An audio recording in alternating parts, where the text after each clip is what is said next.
저는 오늘 여러분들과 융합연구에 대한 이야기를 나눠보려고 합니다. 융합연구가 무엇인지, 융합연구가 왜 필요한지, 어떻게 해야 되는지 말씀을 나눠보려고 합니다. 이제 융합에 대한 정의를 알아볼 필요가 있는데요. 융합은 상태와 동작 두 가지로 이렇게 정의가 됩니다. 하나는 서로 섞이거나 조화되어서 하나로 합쳐지다 하는 어떤 동적인 내용으로서 융합을 정의하기도 하고요. 그런 상태를 이해하기도 합니다. 하지만 저희들이 여기에서 주목해야 될 것은 단순히 물리적으로 섞여 있는 것이 아니라 화학적 결합에 의해서 새로운 물질이 만들어졌을 때 저희들은 융합이라는 이야기를 쓰지요.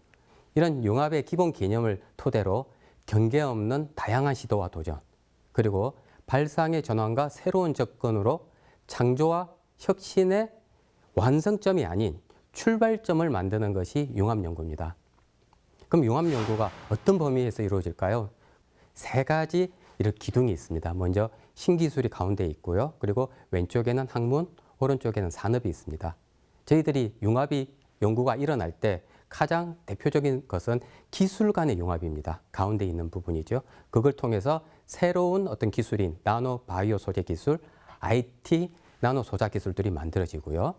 또 인문과학, 사회과학, 예술 이런 분야가 신기술과 합쳐져서는 뇌인지과학, 융합 콘텐츠 및 지식, 서비스가 만들어집니다.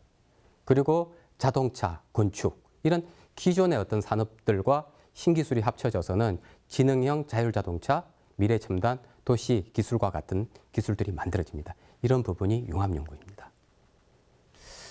우리가 왜 융합연구에 주목을 하고 더 필요한 걸까요?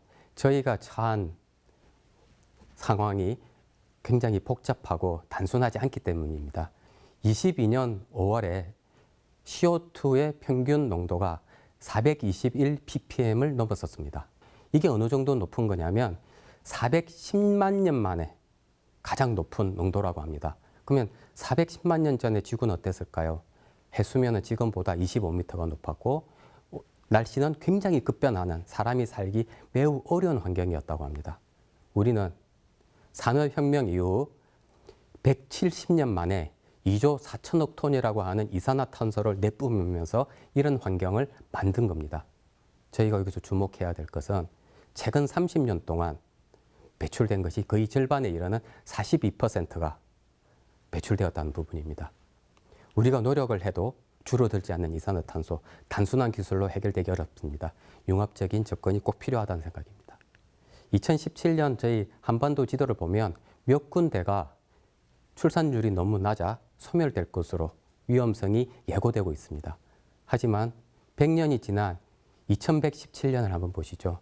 한반도 거의 전역이 소멸의 위험에 빠졌다라고 되어 있습니다. 이 문제를 일으키는 가장 큰 문제는 결국 급격히 나빠지는 출산율입니다. 1970년도에 한 명의 가임 여성이 출산하는 수는 4.53명이었습니다. 이게 1990년이 되면 2명이 무너집니다. 1.57명이 되고요. 그리고 2020년이 되면 0.84명입니다. 왜 이렇게 아이를 놓지 않는 걸까요?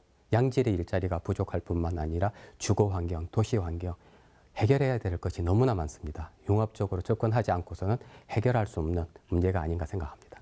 하클립 재밌게 보셨나요? 대한민국 과학 전문 방송 YTN 사이언스의 유익한 콘텐츠를 더 보고 싶으시다면 여기를 누르시고요. YTN 사이언스 구독도 부탁드릴게요.